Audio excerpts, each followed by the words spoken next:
we want to open and read the content of this file. It has 3 lines. It is a txt file. We are going to use the open function, but using the read keyword. This is the preferable way of opening a file because it will be automatically closed whatever happens later.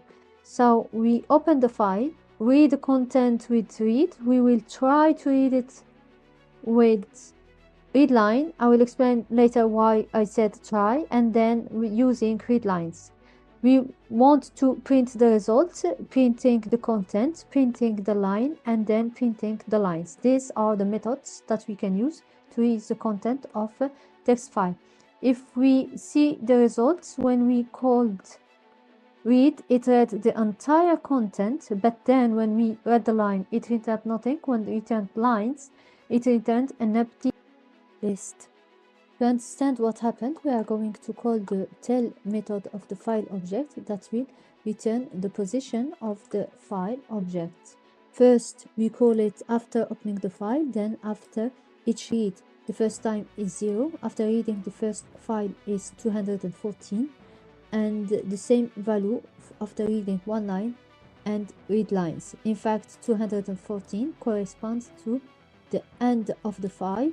If we check the size of the file, you can see that it is 214 bytes. This is why it returns these values when we call tell.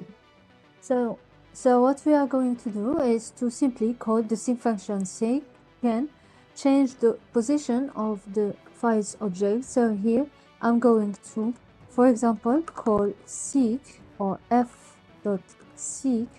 I'm going to give the offset 0, which means add 0 to what? To 0, 0. It indicates the beginning, or it's the beginning of the file, or it indicates the beginning of the file. So if I do that and then I call my code or run my code again, I can see that it read the first line and then it read the remaining 2 lines, only 2 lines. I can do the same thing here for seek for the second one. I can do something else. I can add another value here of my fseek.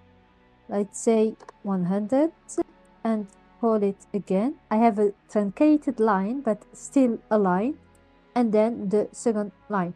Now what we are going to do is to call here read with the size parameter. Size, I'm going to give the value, for example, 2. If I do that, instead of reading the entire file, it will read only 2 bytes. We can check this out. It read only pi. Then the following line didn't read pi, but read the remaining. Same thing here, we add the remaining lines. There are other values for the second parameter of seek. We can say seek 1, which means from the current position, and seek 2, which means the end position. The problem is with text file, we can only specify 0, which will have no use here, since saying from the current position at 0 is if we didn't use seek at all, and here add 0 to the end of the file also we have no value, since we will read nothing. We can see here I add pi, then I add a line, the same if we didn't call seek, and here it had nothing since we call seek from 0. But we cannot add other values here for the text file.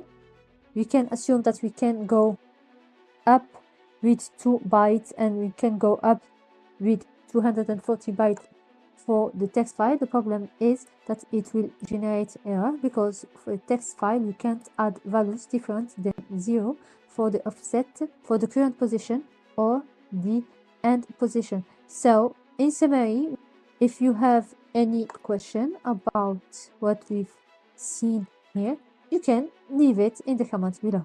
Bye.